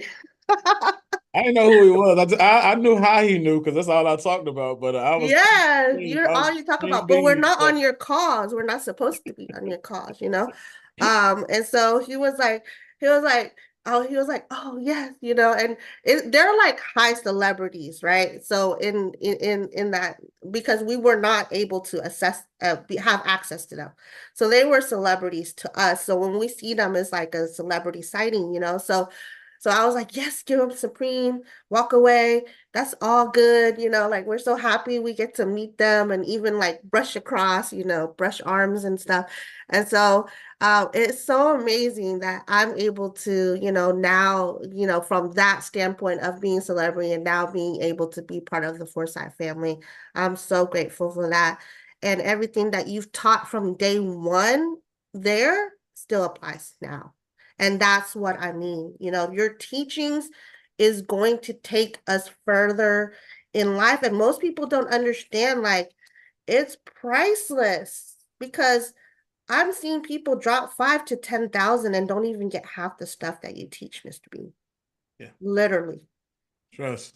I know, because Kim has been telling me for years, when are you going to start your subscription-based, situation and start earning money off of what you give? Because you give away everything. I said, yeah, I mean, at the end of the day, I get that. I said, and I am. I said, I am, babe, I am. But as that day has got to come to where everything aligned, the moon aligns, everything, the stars align. And so now now that it's happening though. Like I had a friend who, Willie, rest in peace. He was with a company called 𝐲𝐭, and he was a top earner in 𝐲𝐭. And he tried to recruit me when I was, in a company called CyberWise back in the day.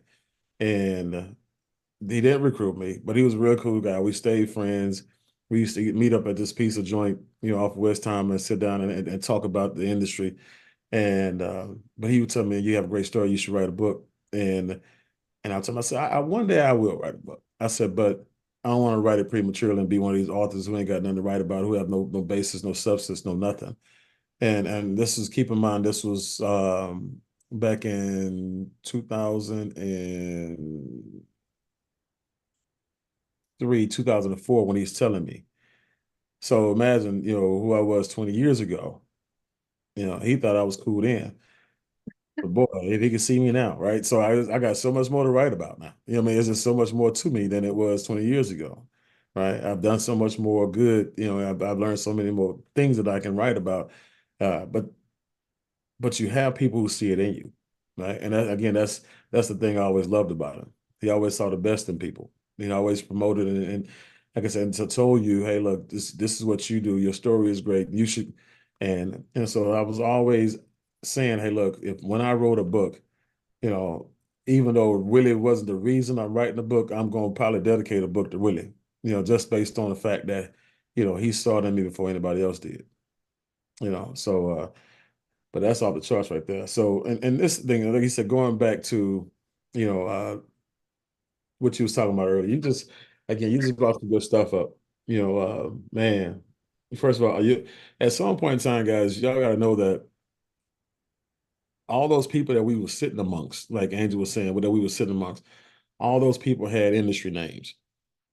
Keep in mind that everything that we did without an industry name. Everything we did under the radar. We didn't go and recruit people without a name, and because we built relationships with people cross line and other companies. We wasn't on social media and all this other stuff, meeting people. That's not who we were. We did everything organically, right? And so that's why if anything was to ever happen, we can do it from scratch all over again, right? And at some point in time, when you do things the right way and you do it organically, at some point in time, because you're growing, your recruiting numbers are growing organically. If you ever notice that anytime you did something, okay, from way back in the day to up until the point to where you were at your apex, you were at your height, whether it was in Novatech or whether it was in SCF or FinTech, whatever it was, you got better at recruiting. Your recruiting numbers went up, right? When a person doesn't have a skill set or something to build on, they run out of people to recruit, and their recruiting number starts to go down. And if they're good people, and they're good at recruiting, they're good at building relationships, and they may level off, but that's not the masses. Over time, because a person doesn't have anything solid to reinforce their brand, every time they hop from one deal to another, they lose people, they lose momentum, they lose the ability to do it again, right? And so it don't matter where you drop me off at in the United States of America or around the world. If I have a cell phone, an iPad, a laptop, something where I can do business, I can go and rebuild a whole entirely different organization, right? And so that's where you really want to be. So you'll at some point in time, you'll be able to out recruit the recruiters without a name. But because you know the whole entire process, it won't be a problem. And people will see that. And that's what they'll now start to join. They'll start to join you based on the quality of person who you are, what you bring to the table versus the person's name, right? Who's pitching them also. And that's what you want. Build that resume of professionalism and accomplishment. So when you look at let's see here. When you have kids, right? When you leave a kid, like Angel was saying, when you leave a child, imagine leaving a 4-year-old or a 5-year-old at home. And you just say, you know what, I'm done. I'm not fit to be a parent. I'm out of here. Right. And some of y'all go through the moments. I'm not saying y'all ever acted on it. But I know for a fact there's been some time where some people like, you know what, I'm done. I'm out of here. You know what I'm saying? Just 3-year-old, I just can't do it. But if you leave that child is going to starve. That child is going to be in harm's way. That child is not going to be able to fend for itself. It's not going to be able to take care of itself. That because you didn't teach it anything. You ain't even had time to teach it anything. Right? There's no just like Angel was like, hey, teach me what to do, like what to say, not the meaning behind, not the principle behind it. Teach me how to recruit people, how to close people, but not the process and the actual principles and philosophies behind it. Okay, not the whys. You're just teaching me how to build up your portfolio is what you're doing. Teach me how to make you money is what you're doing. I get money as byproduct, but I'm not learning anything. So when that leader leaves, they leave you alone and leave you wanting. It's like leaving a 5-year-old at home by themselves. Okay, and so for us, we can always, it don't matter, who leaves us. We know they fortify. We know that person has been trained or had access to the training. The way they can go out there and do some amazing things. And that's the thing that we take pride in. It's not the retention, it's the retention of the relationship, not retention of the business position. Right. And so that's why anytime we have something to offer, people have an ear for us, whether they do it or not, they have an ear for us based on credibility, based on resume. Right. I had a buddy call me and say, man, look, I'm thinking about getting back in the game, network marketing. I'm thinking about getting back in the game. And, this company got this product and it's a skincare product. I said, well, this is the thing. For you, you would be great at it. For me, not so much. I'm not a product guy. I said, but the other thing is this, I'm not going to build out another company that requires me to recruit 100 people and turn them into 200,000 people and do $3 million in volume so I can make $20,000 a month, $30,000 a month for somebody. I said, so that's a whole entirely different space for me. But this is what you can do. One, you're very charismatic. You've always been great when it comes to connecting with women. They love you. They follow you. You lead them. They know they can trust you. Handsome dude, you know what I'm saying? It takes care of himself, well put together. The way he articulates himself, the way he presents, the way he leads. Again, it's like he's like the Pied Piper, you know. And so I said, you having 2 daughters, your daughters have already used the product. They've seen some results, and you having a fan base and a database of people women especially, who will. I said, this got you written all over it if you're going to get back in the game at this particular time with this particular company. I said, but for me, I just, I'm not going to be able to do it. But he called me not to recruit me. He called me to get my advice on something, because we have mutual respect for each other. He was a big dog in other companies, and he's ended up in one of my groups in network marketing when we were in Organo as well. He's one of my diamonds there. So we had a relationship that we built that went beyond, money. Okay. And he has his way with words. I mean, he's the person it's one thing he said about me when he introduced me in St. Louis. And I know Carly would probably remember this, Joe would probably remember this, but he introduced me. And one of the things he said about me in my introduction was, this is the only person that I've met in this industry that made a lot of money, that the money never affected him. This person knows how to handle success. And so that's the greatest edification. One of the greatest, outside of Carly saying he's been the only person who's ever been or done anything he said he was going to do. those are edifications that when a person says something about it, that means that you did what your purpose was for. You know, that sets you up in a position where people now see you for who you really want them to see you as, you know. And so you have to do that. But again, you have, and there was a thing I had a note here, you know, talking about the hunger versus, remember we talked about the formula says hunger. And then there's a difference between hunger and starvation. Okay. And I don't know if y'all know that or not, but when you, and I just came, this just hit me when Angel was talking. And I figured out the difference myself. So this ain't something I read, this is something I'm quoting. The difference between hunger and starvation is you can just be busy, be hungry. You got food in the refrigerator, right? You can go get it. If the food ran out of the refrigerator, you know, you'd be hungry, but you have a skill set that will help you go eat, right? Starvation is when you are being withheld from food willingly by yourself, by starving yourself, or somebody else keeping the food from you. And so when you don't have proper leadership, you don't have proper guidance, you have people who they don't want to teach you, they're starving you of the information. They're throwing you some kibbles and bits, they're throwing you some scraps, right? But you are under their identity. You're under their household, you have their last name, right? To the point to where you lose sight of who you are, you lose your identity, and it's all, once you lose it, it's almost impossible, guys, for you to actually take it back if you're not strong enough, if you're not fortified enough, if you're not conditioned enough, if you're not learned enough, right? So when you look at, I'll give you a different one. I don't know if you've ever seen that movie, 12 Years a Slave. Yeah, I put a one out there. Carla was like, yeah, I seen that too. So when you look at 12 Years a Slave, they stole a free man and they beat a whole nother name into him, right? This is your name. This is who you are. This is your identity, right?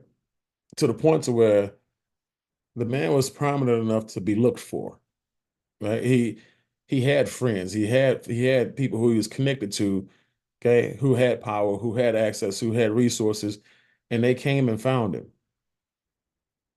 Okay. And so, but when they found him, again, the slave master went to say, hey man, is there a slave name? And he said that he raised his hand to the other name, the name that they beat into him, basically. And he pulled the guy over to the side, he talked to him, said, have you ever went by another name? Because some of y'all went by other names before, you know, y'all became network marketers, and then y'all assumed the name of y'all's leader, right? Y'all assume the identity of your leader, right? And again, some of y'all don't like how that look and how that fit on you, you know, back in the day, like in those days. And so, but he had to get this man to not remember. He knew who he was. He was just scared to tell somebody who he was. He was scared to say the other name, right? And once he pronounced it, once he had the courage enough to say, that's who I am, this is who I've always been. I have a family, I have a wife, I have 2 kids. Give me a name of your kids. Boom, boom, boom. Name your wife. Boom, bam. That's who my wife is. That's who my kids are. That's who I am. And bam. And the whole entire time, the slave master was still saying, I'm going to find you. I'm going to put 200 lashes on your back. You're going to come back here. He's still trying to suppress him. But in this industry of network marketing, you still have people who will continue to suppress you. They'll continue to make sure that you don't have access to the information, right? They're not going to teach you how to get to where they're at because they don't want to, you know, replace themselves. They don't want you to be able to leave them, right? I'll make sure you have enough access and you learn enough to where you feel like you get value and you'll stay. But I'm never going to give you enough. I'm never going to arm you enough to where you could ever leave me. That's not what we're going to do here.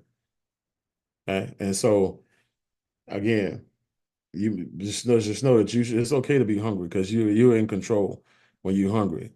But don't allow somebody to starve you. Okay? And don't get to the point where you're so conditioned where you starve yourself. Right? Let's see here.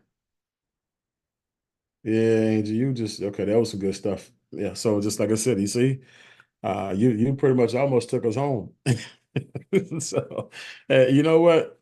Forget the role playing today. Like I said, I like this. Just finish this. So, anybody else have anything else that they want to talk about that they either saw this week? You know, any other nuggets that y'all had, or anything that you want to touch base on from your experiences in the Foresight family, or in this experiences, period.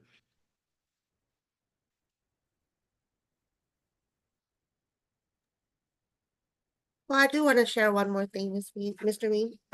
When you're talking about keeping your vision, you know, and how important it is to, always keep your vision every day. So starting this year in January, I started, visualizing. Remember, you asked me when we were role playing, you asked me, I always ask other people, but you actually asked me what I wanted in the next couple years. And I said, remember, and you remember this too, because I said 1 million, right?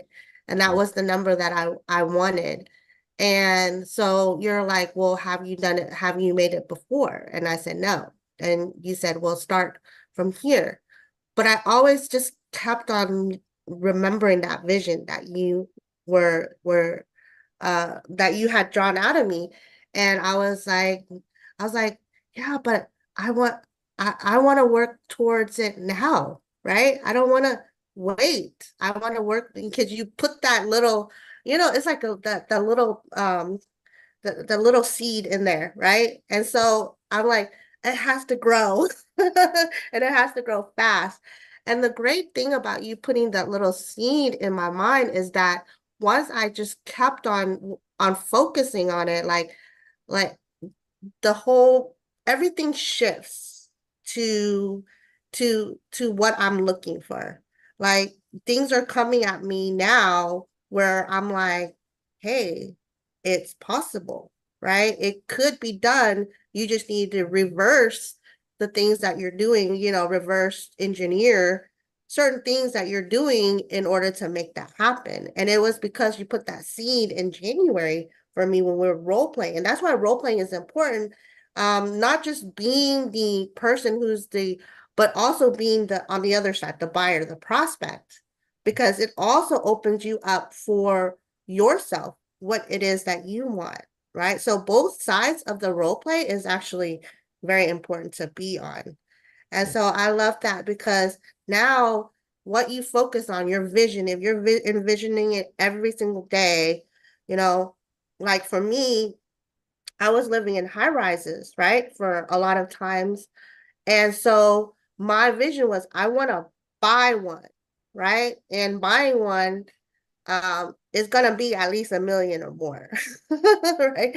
And so that's what I've been envisioning. Like every day, I'm gonna buy one. I'm gonna buy one. I'm buy one, and you can see the things that start turning and coming at you when you keep that in focus, right? And so a lot of things are like coming on my plate that I never attracted before I had that vision. Boy, okay. Yeah, I remember the conversation as well. So yeah, this is the thing. Like when you first of all, you gotta manage people's expectations as a leader. Okay. And so it's one of those things when we back in there with marketing, person, well, I want to make $50,000 a month. Well, have you ever had $50,000 a month coming into your household before? No, I haven't. Okay, so you don't need $50,000 a month. It's okay to want it, okay, but you don't need $50,000 a month to retire or to quit your job. You make how much money you make a month right now? I make $5,000 a month. So you think you need to make $50,000 a month to retire from a $5,000 a month job? Okay, no, you don't. Yeah, basically, you don't even need $5,000, a month, to retire from a $5,000 a month job. You just got to put yourself in a position where you got 5 or 6 months of $5,000 saved, and you have that platform where you have a project that's growing exponentially that'll get you beyond $5,000. You might be at $2,500 a month, or you might be at $3,000 a month, right? And you're stacking money, stacking money, stacking money. Next thing you know, you can project that in within 90 days, you'll be at 5,000 or more a month. And so now when you understand that and you see that, you can leverage your savings and stuff like that based off what you put together. Now you can take those 40 hours a week that you're giving your job and put it into your vehicle. And now that 40 hours a week now amplifies your results and gets you exactly what you want on the fast track. Right. And so managing expectations. The other thing is this, when you look at, let's see, what did I put? Oh, yeah. Unmanaged or mismanaged expectations lead to delusions. Okay. And you can't scale a delusion. Right. If a person says, I want to make $1 million, have you ever had your hands on $1 million? Have you ever accumulatively earned $1 million? You know what $1 million look like in your bank account or have traveled through your bank account over time, right? And if you don't, there's nowhere in the world you can work to it. Again, you have no connectors, toward it. So there's no relatability there. There's no process that you've ever been through that you've mastered to get you there. So you can't go somewhere you've never been, right? And so unless you get lucky and end up there through the lottery, right? So you got to put yourself in a position where, okay, $1 million is not a big dream, it's not a big goal, but it's a big ask. If you don't have a process, you can't blueprint it out, you can't map it out, how you gonna get to $1 million in a year? That's definitely not your goal. Now, you can blueprint out how to get to $100,000 in a year, and then you can create a process that will allow you to 10x it, and then the next year or two, you get to $1 million. But that, again, that's a process of scaling. You're scaling your skill set, you're scaling your opportunity, right? You're getting the most out of everybody involved. But what you're getting is you're getting actuality through numbers. You're getting, okay, so if I do X, Y, and Z, you're getting the formula for increase, right? You're giving yourself all the answers. Now, next year is an open book quiz. If I do X, Y, and Z, I get that. So if E equals X times whatever it is gives me 100, okay, what do I need to do? E equals X times this squared get me 100,000 or 200,000 or 10,000, $1 million, whatever it is. You can't get to $1 million without a formula, and you can't put together, $1 million run without actually having a process that's been proven to work. So get people away from delusions. As when you coaching people, have the conversation with people, they trust you and believe in you when you do that. Let's see here. Oh, don't allow your current circumstances to detour your dream building. Okay. And so when we talk about the behaviors of people who are going through some things, it's okay to go dream build when you what 1% a day coming in, I'm gonna get this yacht. You at the boatyard on a regular basis. Yeah, I'm at the Mercedes-Benz looking at the G-Wagon. I'm looking at big trips and vacations and stuff like that. And all of a sudden something go wrong, man. The folk at the boatyard ain't seen you. They stop calling. As a matter of fact, the travel stuff ain't even in your algorithms no more, right? All the personal development stuff. This is crazy, but all the personal development stuff that was in your YouTube algorithm now it's Mary J. Blige, it's your sad song singer. You know what I'm saying? Now you're gonna start pulling up all the negative stuff and all the stuff that miserable people look at you. Now you start looking at everything comedy. Everything changes. You have to be emotionally sophisticated enough, okay, to hold it together. You have to be. You have to be in a position where you still have to learn how to live while you recreate yourself. Okay, so you still got to go. Matter of fact, you need to dream build more now than ever. You have to put yourself in a position where you go, the things that you were doing when you were on the top and that created motivation for you, that's what you 10x. Right? The people who you were talking to and the confidence in which you were talking to them, talk to them, continue to talk to them, but continue to keep your energy up, expectations up. And remember, Project 10,000 never changed. The platforms did. The vision never changes, guys. The process does. Right? The vision never changes. The date does. So if we didn't do it in 2 to 5 years, remember, one point in time, I took the 5 years off. I put it back on. And 2 years, guys, we'll get it in 2 years. I'm like, hey, we'll get it in 2 years. I took the 5 years off. I stopped saying 5 years. You know what I'm saying? So, hey, okay, well, I put it back on, you know. And so right now I'm still trying to figure out, okay, so I put it back on. It's going to bother me. Yeah, okay, so now I found something that we can do with 2 to 5 years again. If I find something else that's going to expire, I'm like, it's going to be 2 years again. I'm going to take it off again. I ain't no punk, Laura. I ain't no punk. Hey, look, if we can get there, we're going to get there, but we're going to get there right. You know what I mean? We're going to do this thing the right way. Okay. And so you have to make sure you put yourself in a position where, again, you make the main thing the main thing. Okay. Why are you? Because if you don't know why you don't, to recover is not a reason why. Not one that'll sustain you. You know what I'm saying? Like you need something more than just, man, I gotta get my money back. Right? You need something more than that.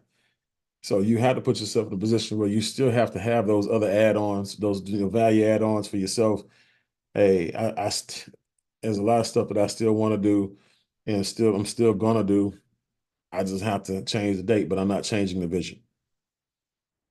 I'm not changing my desires. I'm just changing the process. I'm just not the process. I'm just changing the vehicle, right?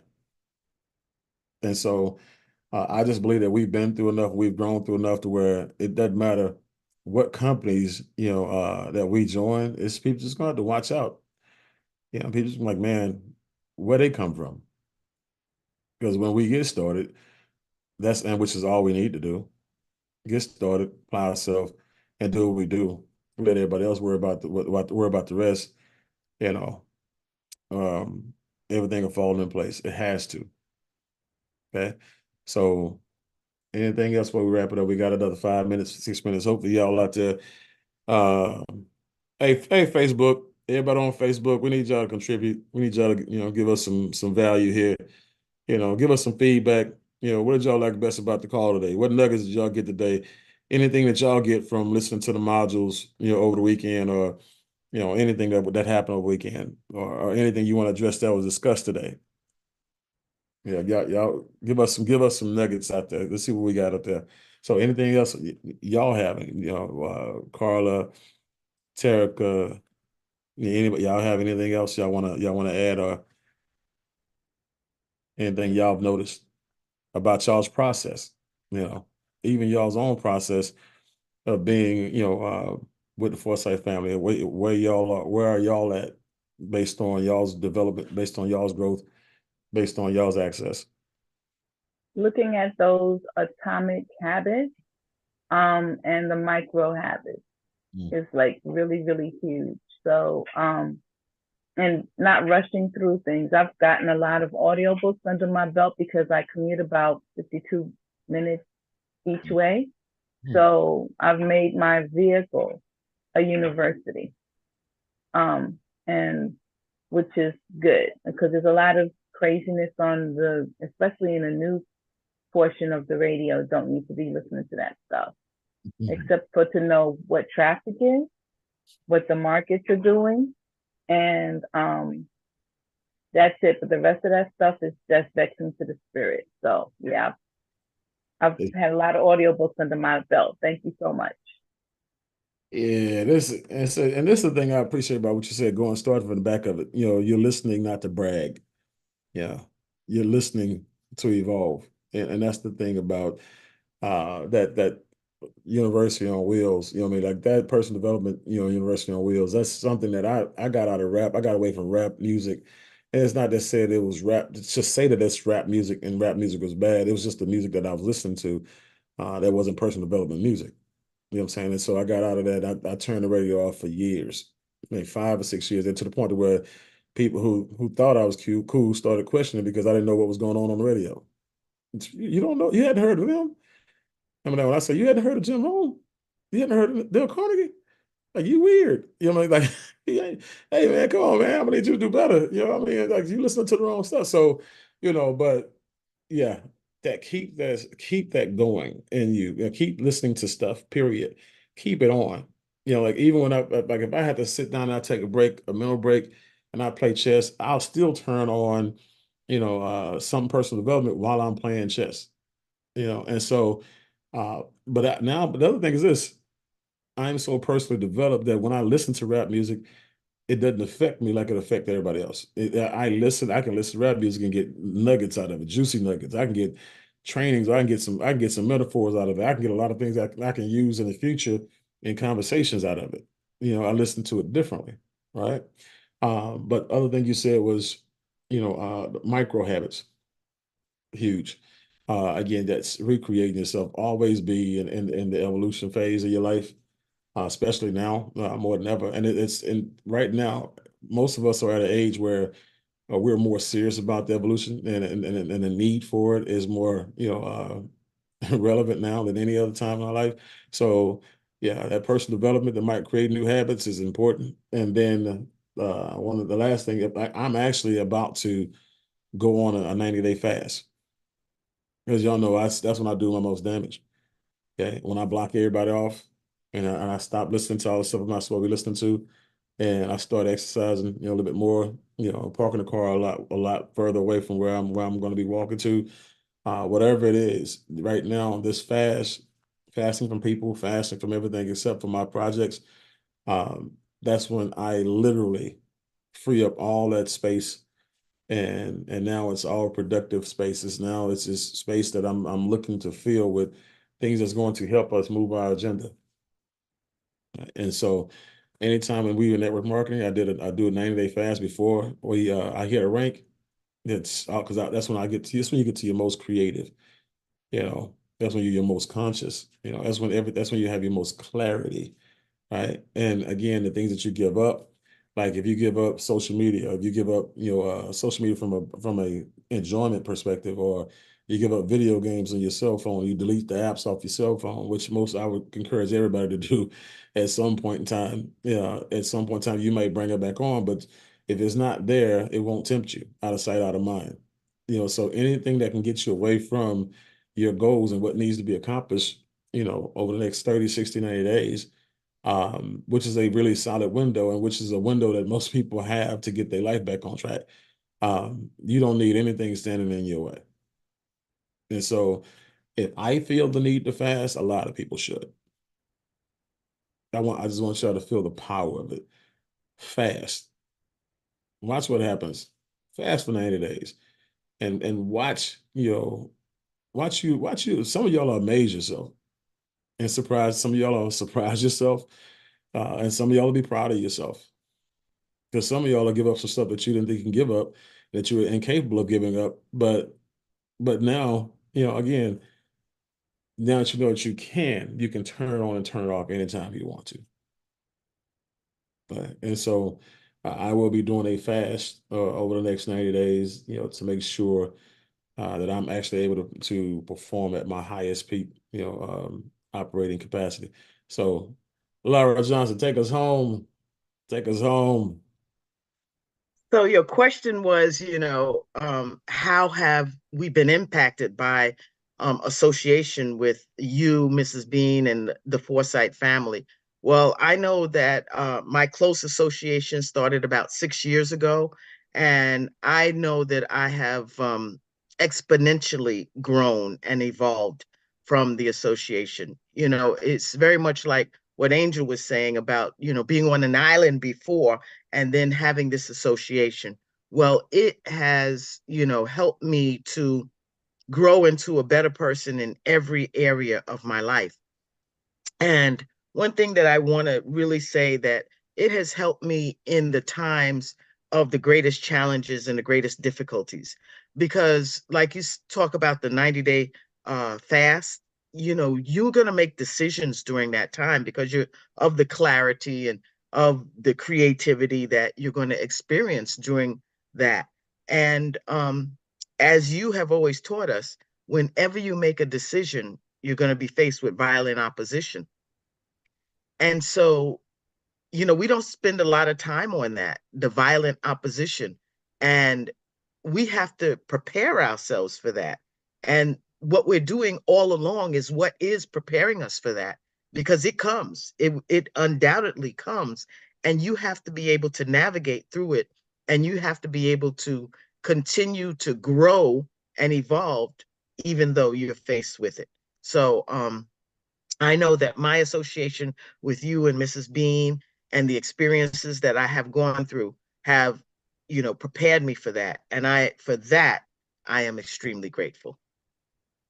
I appreciate those words for sure. That's strong because again, even in associations that ended horribly with me and other people based on character situations, I can still see the value in them. I can still see the value in those lessons that I learned, the things that I was taught, the things I was able to get in proximity, and even being in companies with people I didn't like, but if they had something to offer from the stage, I took it, right? Because my wife, she has this thing, and I don't know if it's a female thing, I just know it's just my wife thing.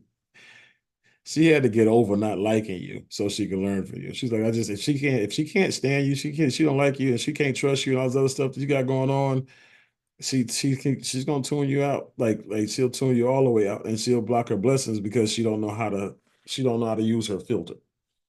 And so for me, I could sit there and not like you, dislike you, to on a high level, and can still learn from you based on the space based on the priority.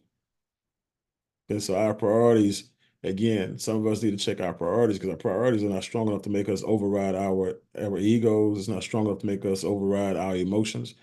And we cost our families. It's not costing the person who you don't like.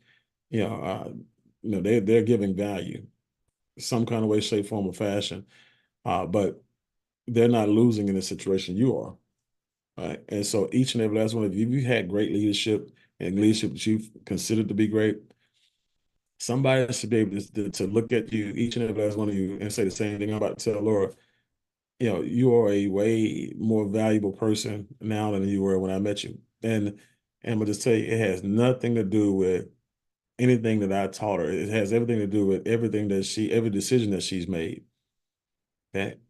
And remember, make sure you guys, when I say more valuable, it has nothing to do with person because she's always been a great person, right? Just more valuable based on decisions that she made, the things that she taught herself, things that she chose to learn, the process that she chose to go through, and the philosophy that she chose to abide by. Those are things that again has made her way more valuable. The deposits that she and contributions that she made into herself.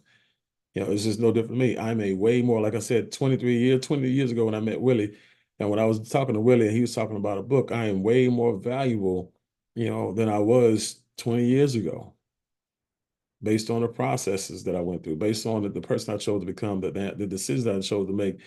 And so if nobody sees your evolution, that means that there is none. Right. And so again, you have to become unrecognizable, to a person when they're listening to you. They can see you and know who you are, but the moment you open your mouth, it should be different. If they hadn't seen you in a while, they hadn't talked to you in a while, like, man, there's something different about you, Carla.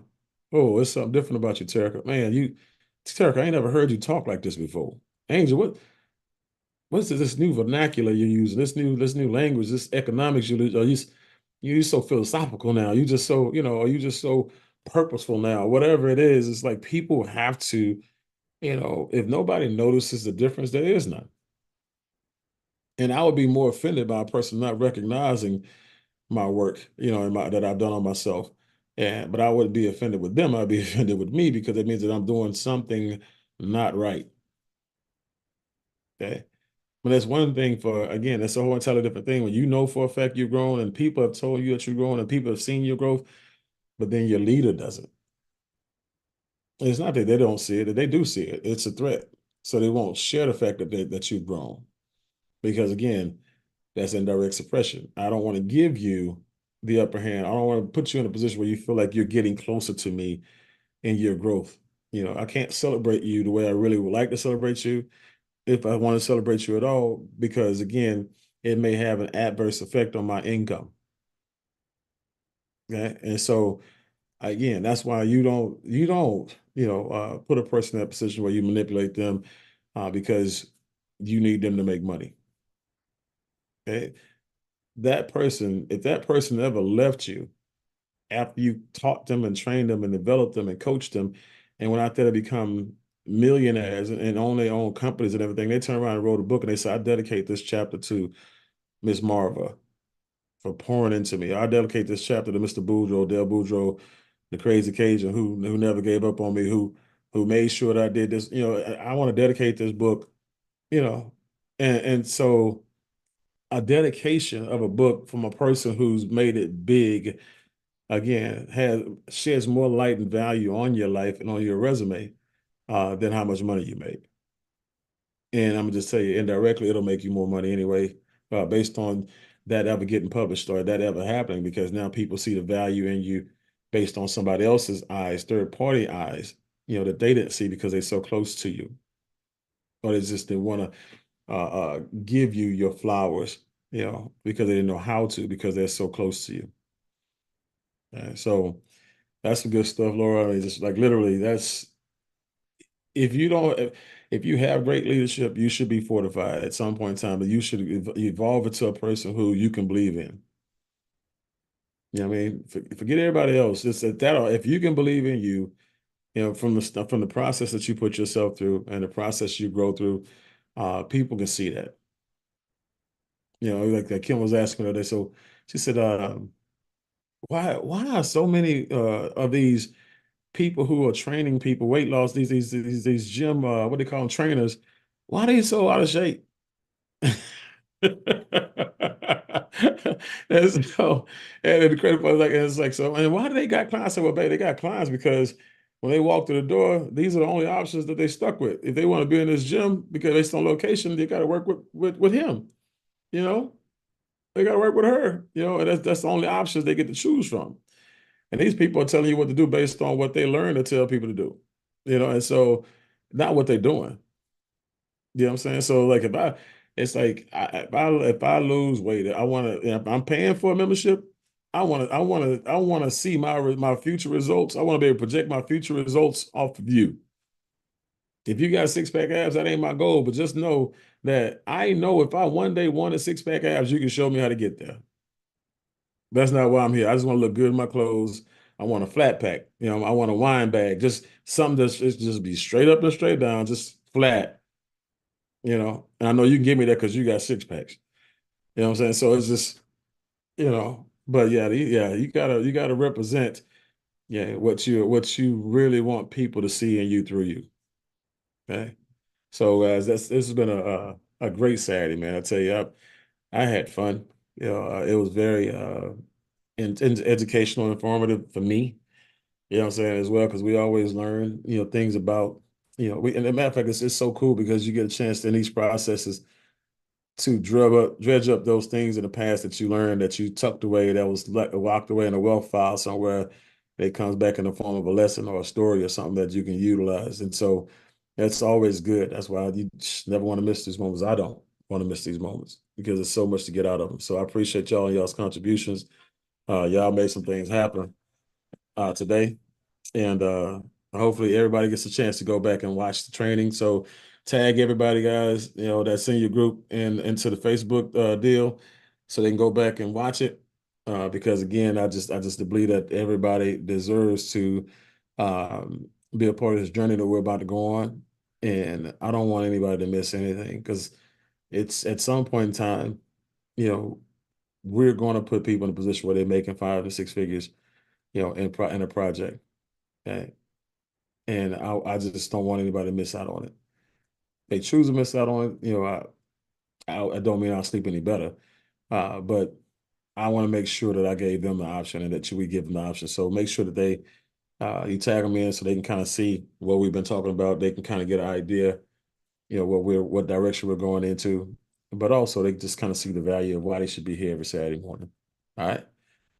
All right, guys, y'all take care. Facebook, take care. Zoom, take care. See you guys next week, same time, same line, and more people to help. And for those leaders that are going to be on the call with me at 1 o'clock, I'll get you guys the Zoom line very soon. Bye-bye for now.